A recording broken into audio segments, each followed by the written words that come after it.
Un adulte sur 2 est en situation de surpoids ou en obésité en France. Et ce chiffre, il a doublé en moins de 30 ans. Pourtant, les gens font toujours des régimes, ils font du sport, ils font attention. Alors pourquoi ça marche pas ? Ce qu'il faut savoir, c'est que 95% des régimes échouent sur le long terme et personne n'explique vraiment pourquoi. Pour perdre du poids, on va te dire de manger moins, de bouger plus, de compter tes calories, de peser tes aliments, d'arrêter le sucre. Et que pour y arriver, tout est une question de volonté, que si tu veux, tu peux. Alors, tu t'es motivé, tu as fait des efforts pour te restreindre. Et pourtant, au bout d'un moment, malgré tous tes efforts, il arrive un moment où tu craques et les vieilles habitudes refont surface. Et ça, malgré toute la bonne volonté du monde. Ce que tu vis, beaucoup de personnes le vivent et pensent qu'elles ont raté quelque chose. Que peut-être qu'il y a quelque chose qui cloche chez elles sans réussir à mettre le doigt sur ce qui se passe vraiment. Et laisse-moi te dire que si ça t'arrive, c'est pas toi le problème. Le truc, c'est que personne ne t'a jamais vraiment expliqué comment ton cerveau fonctionne vraiment. Et aucune approche de régime, aucune méthode classique ne parle vraiment de ce mécanisme qui sabote ta perte de poids sans vraiment que tu en aies conscience. Et pourtant, ils sont bel et bien là en permanence. Et quand une personne craque et reprend tout le poids qu'elle a perdu, elle pense qu'elle est paresseuse, qu'elle est incohérente, qu'elle n'est pas disciplinée, alors que ce n'est pas ça du tout. C'est parce que tu te bats contre ton cerveau sans vraiment comprendre ce qui se passe. Et dans cette vidéo, je vais t'expliquer exactement pourquoi ce que ton corps ne cherche pas à maigrir. Pourquoi est-ce qu'il cherche à te protéger d'une menace que tu n'arrives pas à voir? Il ne cherche pas ton bonheur, le cerveau, il cherche ta survie. Et tant que tu ne comprends pas ça, tu peux faire tous les efforts du monde, ça ne changera rien. Dans cette vidéo, je vais te donner 7 principes que ton cerveau applique sans que tu le saches et qui expliquent pourquoi tu tournes en rond dans ta perte de poids malgré tous tes efforts. Mais avant de commencer cette vidéo, laisse-moi me présenter rapidement. Je suis Sabine Jessop, coach spécialisée en neurosciences appliquées. J'accompagne les femmes fatiguées des régimes à se libérer du regard des autres et à perdre du poids durablement sans régime grâce aux neurosciences. Et tout ce que je vais te partager ici, c'est le fruit de mes recherches personnelles, ce que j'observe sur mes clientes, sur mon entourage et aussi que j'ai moi-même vécu. Commençons par le principe numéro 1. Ton cerveau, il sabote ta perte de poids quand il perçoit une menace sociale. Imagine une femme qui a toute sa famille, toutes les femmes de sa famille qui sont en surpoids, sa mère, sa grand-mère, sa sœur. Si elle perd du poids, inconsciemment, il va se passer quelque chose. Tout simplement, elle ne ressemblera plus aux autres membres de sa famille. Elle va sortir du clan, du groupe. Et pour le cerveau humain, être rejeté du groupe, c'est une menace, c'est vécu comme une terreur. Et le chercheur Kipling D. Williams de l'université Purdue a passé sa carrière à étudier l'ostracisme. C'est ce qu'il appelle la mort sociale. Ses travaux, ils montrent que même les formes les plus légères d'exclusion ont des conséquences profondes sur sa santé physique et mentale. Pour le cerveau, être mis à l'écart, c'est mourir, tout simplement. Alors, par loyauté familiale, par besoin d'appartenir au groupe, le corps, il reste dans le même état qu'il est actuellement. C'est la même chose dans certaines cultures où une femme mince, elle est perçue comme une femme malade. Et les mamans africaines, elles le savent bien. Avoir de la chair, c'est le signe d'être en bonne santé, d'avoir de la vitalité. Et être mince, c'est inquiétant. Sauf que médicalement, le surpoids chronique, ça abîme les artères, ça dérègle la glycémie, ça fait monter le cholestérol. Et il y a vraiment 2 réalités qui s'affrontent. Et du coup, c'est l'inconscient collectif qui gagne, c'est-à-dire le groupe. Et cette peur du regard des autres, cette peur du jugement des autres, ça fait que finalement, on reste dans l'état dans lequel on est, malgré le fait qu'on ait vraiment envie de mincir pour sa santé, pour se sentir bien dans son corps. Alors, même si, tu fais attention à ton alimentation, il y a aussi ce regard et ce jugement des autres. Elles vont te dire, par exemple, « Ah, tu es au régime », comme si prendre soin de ta santé, c'était hors norme. Et comme si ça devait être justifié, alors que tu as le droit de prendre soin de ta santé. Et il faut savoir aussi qu'il y a des personnes, justement, quand tu essayes de faire attention à ton alimentation, à ton sport, qui vont te juger, qui vont peut-être même te jalouser. Et ça a été mon cas. Moi, il y a 3 ans à peu près, j'ai vécu ça. J'ai perdu 17 kilos en 7 mois suite à ma dernière grossesse. J'ai fait ça sans régime grâce à tout ce que j'ai appris sur les neurosciences. Je faisais attention à moi, mon alimentation, je faisais du sport régulièrement. Et en parallèle, je construisais ma communauté sur Instagram. Je montrais les coulisses de ce que je faisais en story. Je rayonnais tout simplement. Et dans mon entourage proche, qui épiait un peu ce que je faisais, j'avais des femmes qui, elles, étaient en surpoids. Elles sont venues directement, en fait. Pas directement, mais on va dire que frontalement, elles m'ont dit que j'étais une mauvaise personne, pour qui je me prenais pour donner des conseils. En clair, elles étaient en train de dire que j'étais pas légitime. Et en fait, moi, j'ai pris ça comme une attaque et ça m'a brisé l'intérieur. Et je me suis mise à douter de ma légitimité alors que j'avais de magnifiques retours de mes clientes.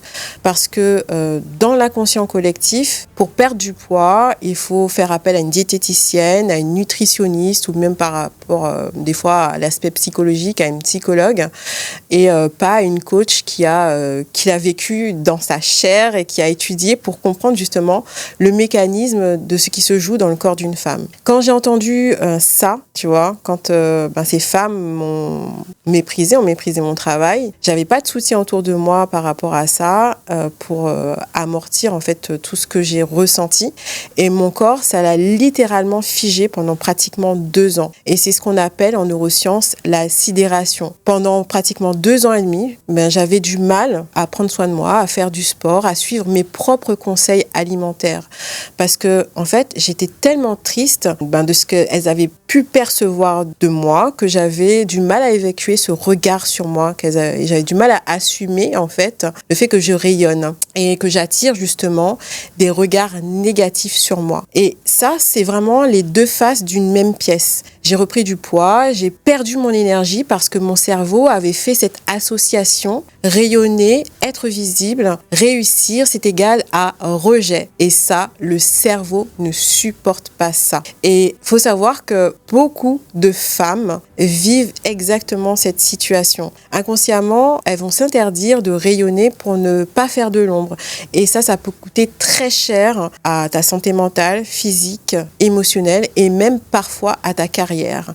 C'est en travaillant sur ma sécurité intérieure que j'ai commencé à déposer ces schémas, à me détacher du regard des autres, à m'autoriser à exister pleinement comme je suis et à continuer à partager, même si j'avais pris du poids et à perdre de plus en plus de poids au fur et à mesure.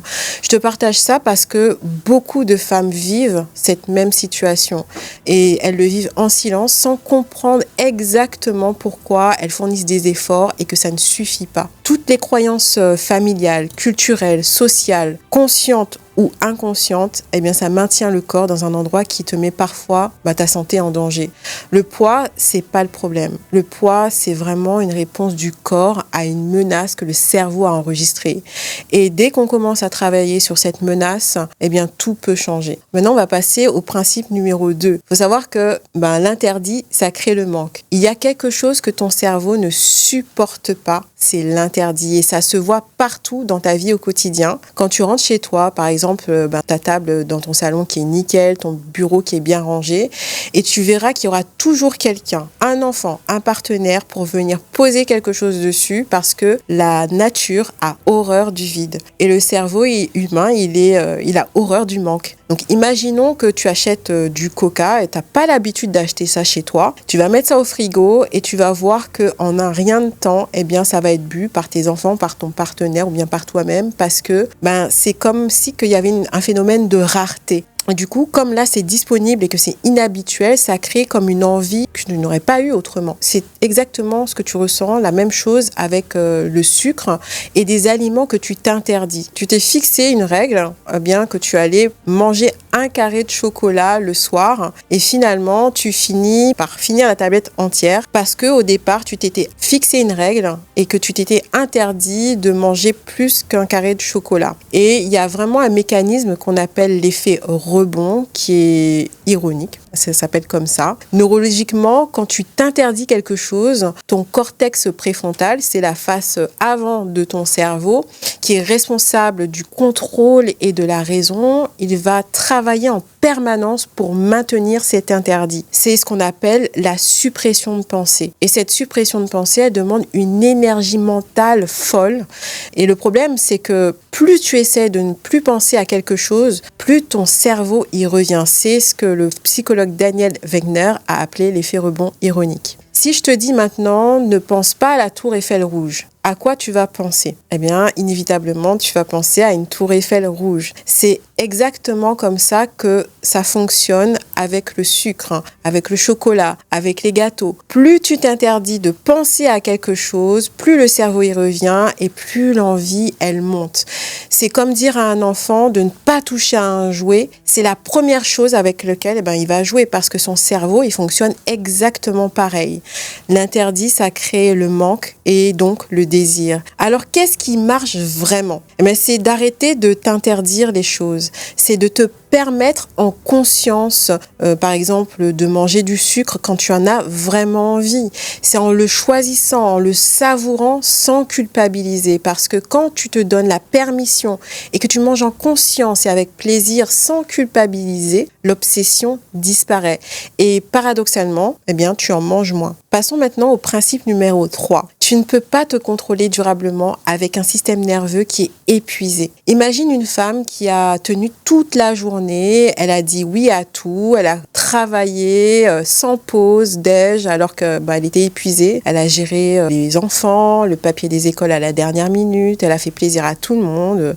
Bref, elle a assuré, elle a été irréprochable. Et le soir, elle craque. Voici ce qui s'est passé dans son cerveau toute la journée chaque fois qu'elle s'est retenue. Chaque fois qu'il y a eu des exigences supplémentaires, professionnelles, familiales, sociales, son cortex préfrontal, tu sais, la partie avant du cerveau, celle qui est en charge des décisions, elle a travaillé. Et c'est aussi la partie du cerveau qui sert de self-control. Et comme tout muscle, en fait, il se fatigue. Le chercheur Roy Baumeister a appelé ça l'ego depletion. C'est l'épuisement des ressources mentales. Plus on se contrôle dans la journée, moins il reste de capacité le soir. C'est une question d'énergie mentale disponible. Et quand cette énergie, elle est à zéro, le cerveau, il cherche le carburant le plus rapide qu'il connaît, à savoir le sucre. Parce que le sucre, ça fait monter la glycémie en quelques minutes et ça te redonne la pêche et l'énergie artificiellement, bien évidemment, parce que derrière, il y a souvent une chute de glycémie, donc une chute de sucre dans le sang. Et il faut savoir que le cerveau, quand il est épuisé, il prend le chemin le plus rapide et le plus court qui lui demande le moins d'énergie. Donc les craquages du soir et le manque d'énergie pour faire du sport le soir, c'est que des conséquences finalement. La vraie cause, c'est tout ce que tu as porté avant. La pression du quotidien, les attentes, la disponibilité tout le temps en fait, tu es tout le temps disponible pour les autres. Et quand tu tiens comme ça, que tu es tout le temps disponible, sans pause, ton énergie pour toi, elle s'épuise. Et quand tu as un corps que tu n'arrives pas à nourrir de l'intérieur par des pauses, par de la récupération, il va aller chercher à se réguler à l'extérieur par la nourriture, par exemple. Passons au principe numéro 4. Ton cerveau, il apprend par répétition et pas par motivation. Donc si, tu te dis qu'il faut y aller en mode no pain, no gain, qu'il faut que tu te motives à faire les choses, tu auras du mal parce que on entend souvent qu'il faut 21 jours pour créer une habitude. C'est une idée qui a été véhiculée pendant des années, mais les études montrent que c'est plus nuancé. Une recherche de Philippa Lally publiée dans le European Journal of Social Psychology montre qu'en réalité, il faut en moyenne 66 jours pour qu'un comportement devienne automatique. Et parfois, il faut aller jusqu'à 254 jours selon les personnes, la complexité de l'habitude. Donc finalement, ça revient à aller presque 1 an. Donc 21 jours, c'est, on va dire, le départ d'un changement. Mais ce qui fait vraiment le changement, c'est la répétition.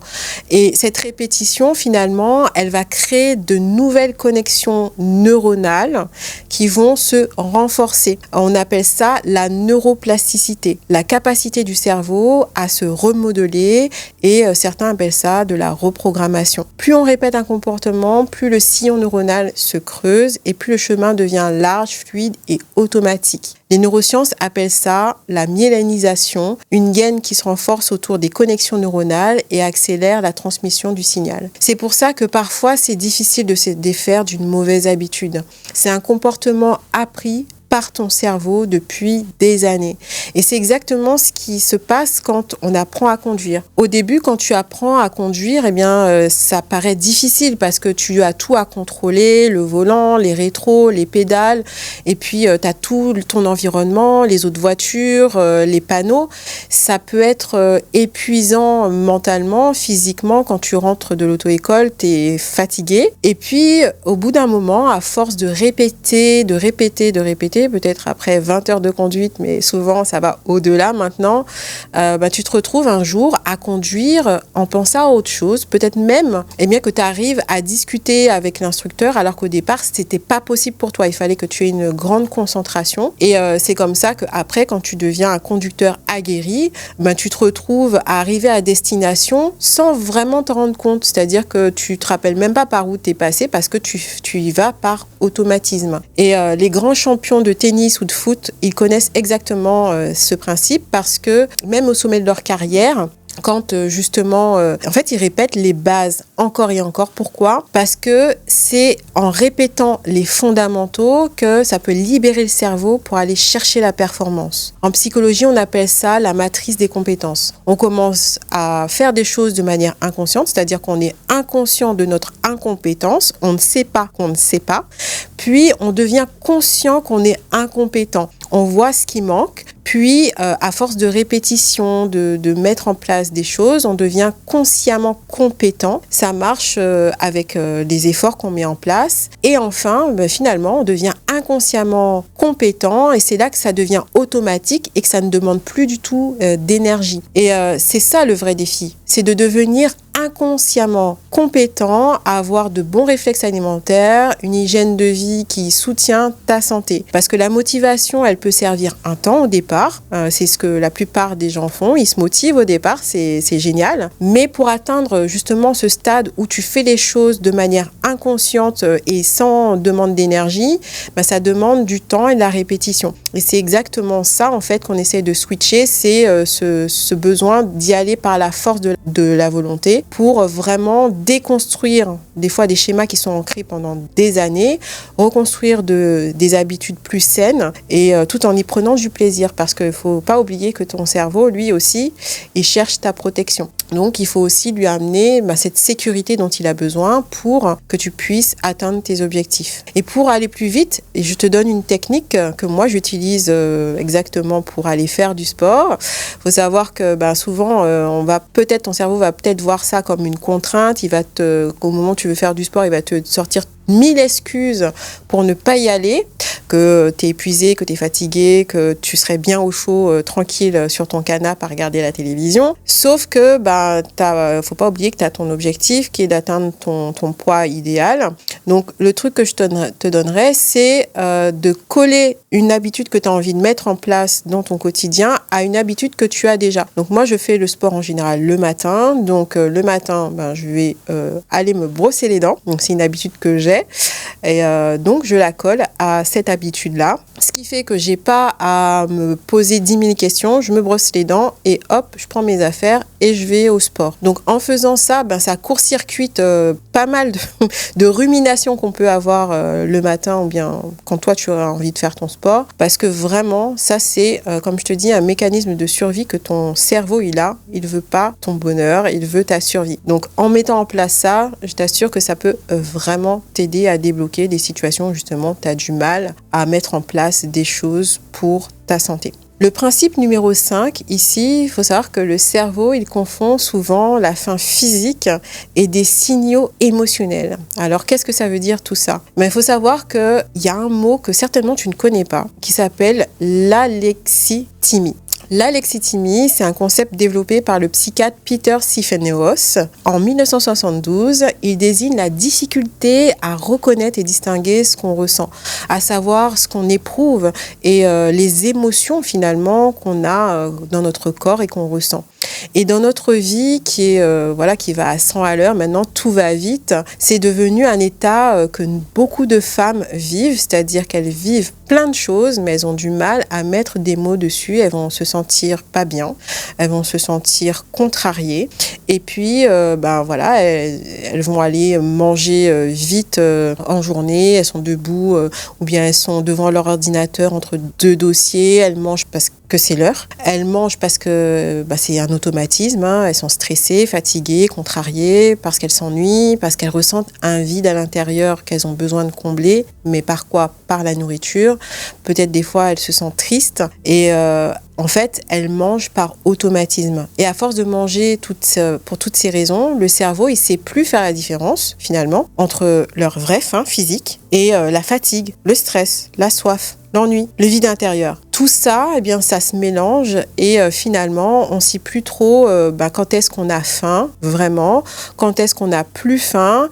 Et finalement, tous ces signaux de faim et de satiété, ils finissent par disparaître complètement. Ce qu'on sait, c'est que finalement, on a deux cerveaux. Bien évidemment, c'est un symbole, comme si en fait, on a le cerveau dans la tête et le cerveau aussi dans l'intestin. Il faut savoir que l'intestin, il contient plus de 200 millions de neurones. Les scientifiques, ils appellent ça le deuxième cerveau. Ils communiquent en permanence l'un avec l'autre. Donc, quand on est stressé, l'intestin le ressent. Quand on est en manque émotionnel, il ressent exactement la même chose. Et la nourriture, elle a cette capacité à venir calmer toutes ces émotions, tous ces ressentis dans notre corps de manière momentanée, parce que ce calme finalement il est éphémère, ça vient soulager un mal-être sur le moment. Alors il faut savoir que justement quand c'est un mal-être qu'on n'arrive pas à mettre des mots dessus, on ne sait pas ce qui se passe vraiment, ça va devenir un automatisme, parce que le cerveau il va voir ce signal là comme ça me fait du bien, donc à chaque fois quand je vais ressentir ça, je vais manger du sucre, du chocolat, des gâteaux. Et il faut savoir aussi qu'à l'intérieur de notre corps, il y a des hormones qui jouent exactement des rôles qui vont faire qu'on va aller chercher à manger alors que finalement on n'a pas spécialement faim, parce que notre cerveau va envoyer des hormones telles que la ghrelin, l'hormone de la faim, et la leptine, l'hormone de la satiété. Donc l'hormone de la faim va augmenter et celle de la satiété va diminuer. Quand on manque de sommeil, la ghrelin, elle augmente. La leptine, elle diminue. Le cerveau, il envoie plein d'hormones de la faim pour que tu puisses aller manger. Alors que c'est pour ça que finalement, tu vois des femmes qui sont anxieuses, qui se réveillent à 3-4 heures du matin avec des pensées qui tournent en boucle. Et l'après-midi, vers 16-17 heures, elles se retrouvent avec des fringales sucrées sans comprendre pourquoi. Parce que, avec leur sommeil déréglé, la ghrelin est dans le rouge et la leptine, elle, a complètement disparu. Le cerveau, lui, il fonctionne comme ça. Il va réclamer du sucre, du carburant pour tenir le coup parce qu'il est en anxiété chronique. C'est la même chose qui arrive aux jeunes mamans. Ça a été mon cas, justement, quand on doit se réveiller pour s'occuper de bébé la nuit. On est en manque de sommeil, on est stressé et finalement on se retrouve vers 16-17 heures à craquer sur les gâteaux des enfants. Le corps, il est en mode survie permanente et la nourriture, ça devient le refuge pour pouvoir s'apaiser. Mais en fait, c'est pas une fatalité parce que ces signaux, même si on a l'impression que finalement on a l'impression de tout le temps avoir faim et de ne plus ressentir cette satiété, ils existent toujours. Ils sont toujours là, ils sont enfouis, mais sous des années et des années d'automatisme. Et ce qu'il faut, c'est juste quelques instants dédiés au quotidien pour t'arrêter, respirer, souffler et écouter ton corps. Et te poser ces questions simples. Est-ce que j'ai vraiment faim? Est-ce que ce que je ressens dans mon corps, c'est une faim qui est physique ou bien émotionnelle? C'est exactement ce travail-là que je propose de faire dans le programme Faim et Satiété, te donner des outils concrets pour t'apprendre à reconnaître ta vraie faim physique, retrouver le signal de satiété et sortir des craquages et des fringales sucrées. Savoir quoi faire quand l'envie de manger est plus forte que tout alors que tu n'as pas faim. Se reconnecter à ton corps, c'est retrouver une boussole que tu as perdue peut-être depuis des années avec des automatismes que tu as entretenus. Si tu veux accéder à ce programme, il se trouve dans la description de cette vidéo. Principe numéro 6. Plus tu te juges, plus ton cerveau va t'envoyer des hormones pour que tu puisses aller manger. Il y a un biais cognitif que les neurosciences ont bien documenté, le biais de négativité. Son principe, c'est que le cerveau, il accorde naturellement plus de poids aux pensées négatives qu'aux pensées positives. Si tu as une critique, eh bien, elle te reste en mémoire plus longtemps que si on te fait un compliment. Et si tu as fait une erreur, eh bien, tu vas t'en vouloir pendant des jours, des mois, alors que si tu as réussi quelque chose, tu vas très vite zapper l'information. Eh bien, ce biais-là, il s'applique exactement à ton rapport avec ton corps. Ça devient des fois quelque chose qui va te pousser finalement, qui va pousser ton corps à prendre du poids. Je vais te donner un exemple pour que ce soit plus concret. Imagine qu'il y ait une femme qui se dit quand je serai mince, je m'aimerai. En attendant, elle se déteste. Elle évite son propre regard dans le miroir. Elle évite d'apparaître sur les photos et elle se traite de tous les noms. Elle s'insulte. Elle se dit qu'elle est moche, elle est grosse, elle est pas belle. C'est comme si, en fait, tu essayais d'arroser une plante en lui disant des paroles méchantes chaque jour. La plante, elle peut pas fleurir dans ces conditions-là. Et bien, le corps non plus. Et c'est ce qui se passe dans ton corps neurologiquement quand tu as des pensées négatives répétées envers toi-même. Ça va créer des émotions désagréables. Et ces émotions, ça crée du stress. Ce stress, il fait monter le cortisol. Le cortisol, c'est l'hormone du stress. Et on l'a vu, ça pousse à manger pour apaiser le système nerveux. Et c'est vraiment un cercle vicieux où plus tu te juges toi-même, plus tu stresses, plus tu manges, plus tu culpabilises et tu te juges encore plus. Et dans cet état-là, le soir, quand vient le moment de prendre soin de toi, ta petite voix qui apparaît, qui dit « je suis nulle, j'y arriverai pas, foutu pour foutu ». Et là, tu as le chocolat, les gâteaux et les confiseries qui gagnent à tous les coups. C'est exactement ce que vivent intérieurement les enfants qui ont grandi dans un environnement insécure. Jamais ils ont été rassurés, jamais ils ont été reconnus pour qui ils étaient. Et finalement, ces schémas, ils s'installent dans leur corps et ils le répètent à l'âge adulte. Ils se traitent de la même façon quand ils sont plus grands. Donc la solution, c'est peut-être d'avoir des pensées beaucoup plus douces envers soi-même. Je te dirais pas forcément d'avoir des pensées positives avec le développement personnel qui va te pousser à voir le positif dans le négatif, mais de voir finalement que ces croyances-là, elles sont vraiment ancrées en toi. Peut-être depuis des années, elles ne vont pas disparaître avec des affirmations positives. Ce qui fonctionne, c'est vraiment de reprogrammer, donc avec de la reprogrammation neuronale. On va créer des nouveaux sillons, de nouvelles connexions pour vivre des expériences qui confirment ces nouvelles croyances et voir que d'autres choses sont possibles. C'est pour ça que souvent on parle de s'inspirer de personnes qui ont réussi dans le domaine que tu vises. Donc si tu vises à perdre du poids, tu vas t'inspirer de personnes qui ont perdu du poids. Le seul bémol que je mettrais à cette approche, c'est vraiment de voir que il faut aussi voir si cette personne, ça correspond à toi, tes propres besoins et ton propre rythme de vie. Et tout ce que je te partage là ici, c'est vrai que c'est pas forcément facile de le faire seul parce que on peut pas voir ce qu'on ne voit pas, c'est-à-dire que toi, tu n'as pas forcément conscience de ce que tu vis parce que tu es tellement à l'intérieur de toi, tu as tes croyances, tu as une façon de voir les choses et un regard extérieur, un accompagnement, c'est comme les rétroviseurs d'une voiture, ça va t'aider à voir les angles morts que tu n'arrives pas à voir seul. Cet accompagnateur, c'est quelqu'un qui vient t'aider à te réguler émotionnellement et t'ouvrir des choses, des portes que tu n'aurais jamais pu ouvrir seul. Et c'est ça tout le travail. Le principe numéro 7, et tes émotions non exprimées finissent toujours dans ton corps. Il faut savoir que le cerveau, il a une mission principale, te protéger et t'aider à survivre. Et c'est pour ça qu'il met en place certaines stratégies. Et l'une d'elles, ça s'appelle le fawn en anglais, le plaire pour survivre. Sourire, tenir, continuer comme si de rien n'était, faire bonne figure, ne pas déranger, ne pas montrer que tu souffres. Et ça, dans ton quotidien, c'est une stratégie de survie qui a été mise en place par ton cerveau de manière automatique depuis souvent l'enfance. Les femmes et les filles sont souvent dans ça, à vouloir faire plaisir à leurs parents, à leurs professeurs, à leurs frères et sœurs, etc. Et dans la vie au quotidien, ça fonctionne, ça permet de tenir, de s'adapter, de continuer à avancer. Mais quand tu as vécu un choc émotionnel, un deuil, une séparation, une trahison, une dépendance affective. Cette stratégie, ça devient vraiment problématique parce que au moment où tu devrais justement, où tu aurais besoin de poser des mots sur ce que tu ressens, que tu aurais peut-être besoin d'un soutien, d'un accompagnement pour traverser cette période difficile, d'extérioriser tes émotions, eh bien le cerveau, lui, il va faire ce qu'il sait, à savoir t'aider à survivre. Il va anesthésier ce que tu ressens. Il va mettre sous le tapis ce que tu vis.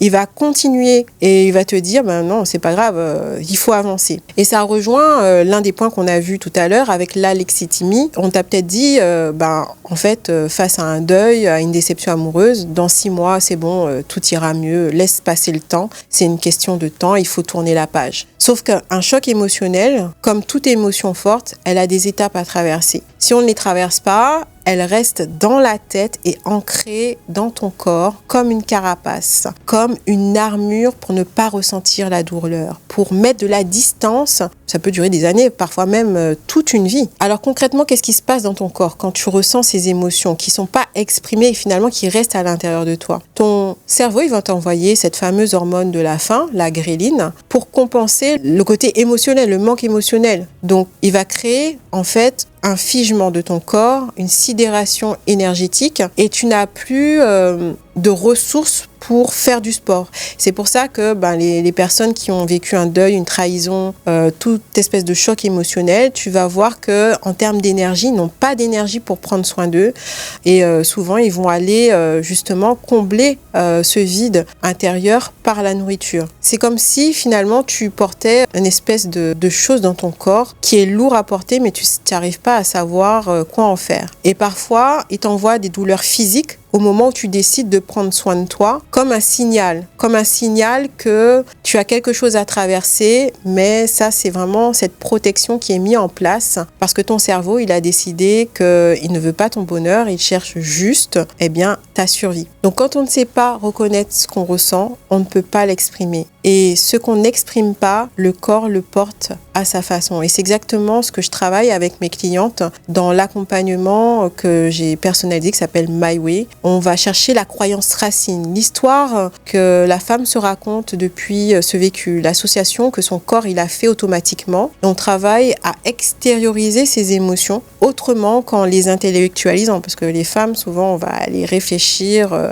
et se poser plein de questions. Parce que ce qu'il faut savoir, c'est que les émotions, elles sont pas dans la tête, elles sont vraiment dans le corps. Et c'est dans le corps qu'on peut libérer ces émotions qui sont enquistées dans le corps et qui finalement font que tu manges trop et que tu prends du poids. Il faut savoir que les 7 biais que je viens de te partager, je les ai vécus dans mon corps.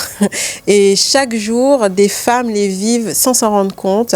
Elles font des régimes qui ne tiennent pas leurs promesses. Le corps se fige malgré leurs efforts. Elles prennent ça pour de la fainéantise. Elles remettent en question leur légitimité à être minces.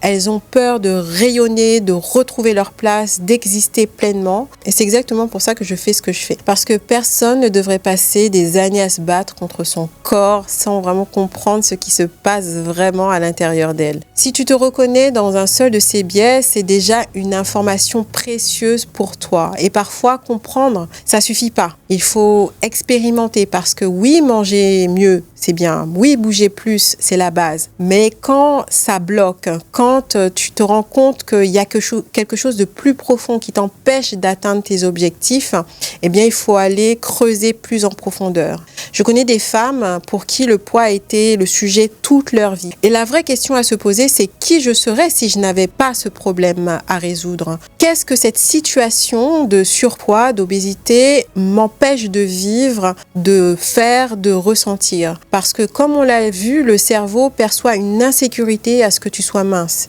Et le vrai travail, c'est de retrouver la sérénité et la sécurité pour t'autoriser à rayonner de nouveau. Si tu te reconnais dans ce que je viens de te partager et que tu es vraiment prête à débloquer ce qui t'empêche d'atteindre tes objectifs de perte de poids, je t'ai mis dans la description le lien pour candidater à mon programme personnalisé My Way vers l'équilibre. Cet accompagnement n'est pas pour tout le monde. C'est un suivi individuel, sur mesure, sur 4 mois, réservé aux femmes qui sont prêtes à s'engager pour elles-mêmes.